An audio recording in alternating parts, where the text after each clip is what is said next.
Hello and welcome to the Archie Luxury Program. Today I want to talk about GMT watches. That's right, the GMT watch. And I'd especially like to thank Descartes, my good friend Descartes, for helping me out on this story by providing some lovely pictures of his Rolex GMT as well as his beautiful pics of his Patek 5134G, and that's the beautiful Patek Philippe travel time. And I just want to say thanks, Descartes, for helping me out with this article here, and to any other viewers there who have some pictures of a unique watch that you'd like me to do a story on, please email me and we'll see if we can do a story on that piece. But my good friend Descartes, he's got this most beautiful white gold Patek travel time, and it's just a fucker of a piece. It's just beautiful. I love that fucking watch. It's gorgeous. And he's also got a Rolex GMT piece, which is GMT2, also known as the Coke, the Fat Lady, or the Sophie Loren model. And I've got some photos also of my Rolex Explorer 2.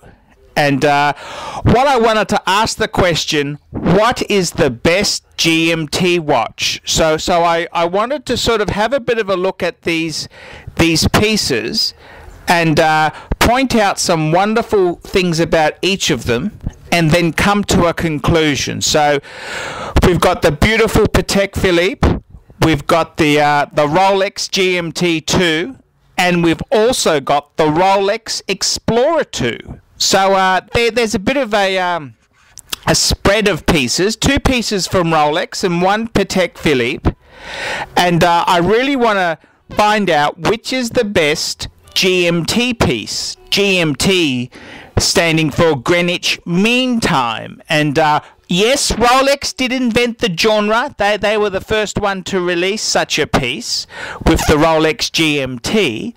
But this genre, now if we look at it, it's got some fantastic watches that are available from other makers.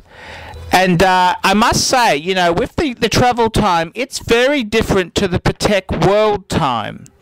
The World Time is sort of, you know, it's very much, it's kind of an international sort of piece. But, yep, there's some three really nice fuckers there, and I'd really like to have a bit of a closer look at them.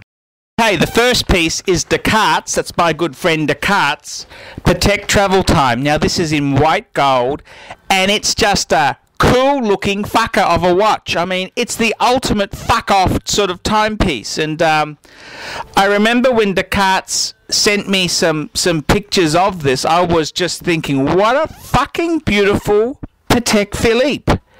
And it's just absolutely gorgeous there. And you know, it's just I think it's beautiful there. And he says to me, Archie, note that in one of the pictures there, I've moved the hour hand to show its display in 2 time zones at once. Specifically, so he set the hands for LA time, and he's also gone on to say that he goes, it's very simple and a clever design. And Descartes says, I have to say that the steel Aquanaut on the rubber strap in your recent video is fucking stunning. He wants one of those, and a 57112. But he really, I've got to say this to Descartes, that's a fucking sexy critter there. The 5134 is just fucking cool. And you know, there's often been some debate in Patek circles, is it a 5134 or do you get a 5110? And I gotta say, the travel time is fucking sexy. It's beautiful. And I immediately assumed the travel time was actually automatic, but when I had a bit of a closer look at it, it's using the famous Patek 215 based movement, and that's a hand wound movement. And I gotta say, my Jaeger-LeCoultre Reverso, it's hand wound, and there's just something. I've got a Patek 5107. I love my automatic Patek, but I gotta tell you, there's something sweet about a manual wind piece, and I can see why Descartes just loves this little fucker. I mean, it's just so fucking cool. What a cool piece. And it's got the beautiful 215 movement in it. Now, the 215, that movement is the same movement that's used in a lot of Patek manual wind pieces. The 3919, which was Patek's Calatrava classic sort of model, classic, 33mm hobnail bezel Calatrava, it uses a 215 movement. And also, I also owned a 5010 white gold gondola that used a 215 movement. So the 215 movement is a fantastic movement, and I gotta say honestly, it's really cool. I love my Jaeger-LeCoultre. It's also got a manual wind movement. It's just so fucking cool to wind the fucker up every day. And actually, if the Jaeger-LeCoultre, it's an 8-day power reserve, so once a week. But I mean, what a cool fucking thing to have. And the travel time that Descartes has got, I just love it. I absolutely adore it. And the more I'm seeing pictures of it, the more I want to fucking buy one. But it's a manual wind GMT piece based on the Patek 215 movement. What a fucking outstanding GMT watch this is. This is just a cool fucker. So, I just love it. Absolutely love it there. Now, the next piece is the Rolex GMT itself. This is the Rolex GMT2.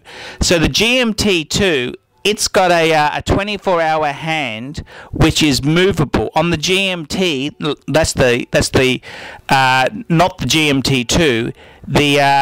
The 24-hour hand is sort of fixed. It doesn't move. So the GMT2 is the better piece to have. And it's just a cool thing. I must say, I myself, I've always been more of an Explorer 2 sort of person. And I've always loved it sort of more than the GMT. But I got to tell you the truth. A couple years ago, when I was working for a vintage watch dealer, he gave me a GMT to wear for a week, and I just fucking fell in love with the GMT too. It's just a cool, funky piece, and I gotta say, it's a really good utilitarian, robust sort of Rolex to have. And the fact that the bezel rotates, it's just so fucking cool. You can set it to any time zones you want. It's just, I reckon the Rolex GMT is one of the coolest fucking I mean, it invented the genre. It's just so fucking cool. And they're just sexy. And it doesn't matter whether you got a Pepsi, a Coke, or a...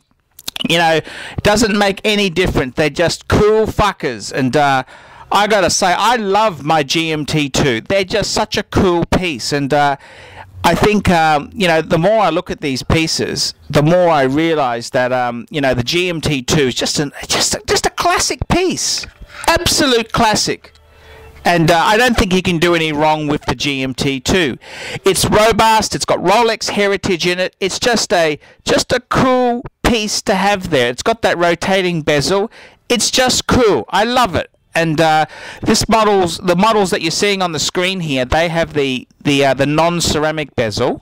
And I've got to say, I kind of don't like the ceramic bezel, so I think Descartes is right on the money with this piece. I just love it. Okay, the next piece in the range here.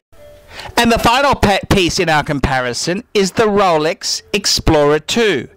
And I've got a polar one, which is the white dial, because you can also get it with a black dial.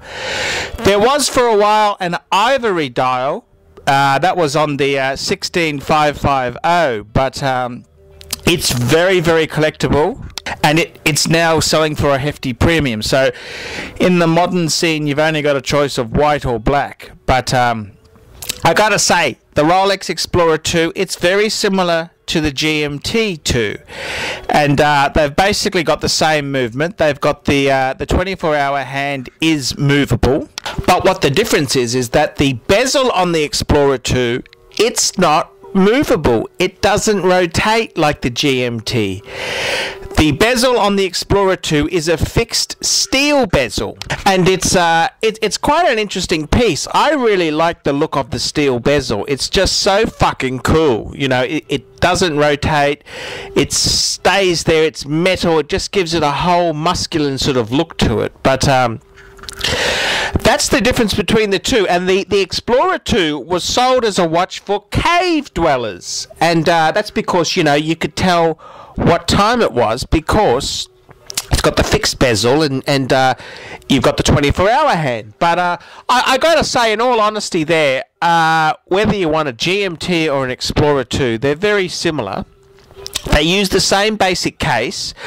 They've got the same type of crown, and it's just a cool fucking Explorer. You know, they're just fucking cool. They're cool pieces, and either Rolex is cool, and I love them. I reckon these Explorers are fucking good value for money. And the thing is now, on the secondary market, a 90s Explorer 2 is probably the same sort of money as a no-date sub. I mean, I'd rather have a fucking Explorer 2 than a no-date sub any day of the week. And I love the no-date sub. So, yep, that's my opinion there. Okay. Which is the best out of all these pieces here? Which is the best piece? Well, there can only be one winner, and let's be honest. The Patek is just a cool fucking watch. I mean, it is easily just, you know, if you gave me a choice of any of these three pieces, the Rolex, the GMT 2, or the Rolex Explorer 2, I'd have to take the fucking Patek. I mean, the Patek is just cool. I mean, it's a cool fucking piece. Beautiful display back. Patek craftsmanship. It's a very beautiful piece. And I think really it's the sort of piece that can be the highlight of anyone's collection. And I love it. I really, really, really love it. And I think Descartes has got a great fucking collection with this beautiful piece as the Holy Grail. And okay, so I'm going to award number 1 spot to the Patek Travel Time. Okay, number 2 position, which is the better GMT. I'm going to have to give it to the GMT 2. I mean, the rotating bezel, it's just a bit more functional, but that doesn't mean the Explorer 2 in 3rd place is a bad watch. They're all great pieces, but there we have it. That's 3 GMTs. Tell me what you think.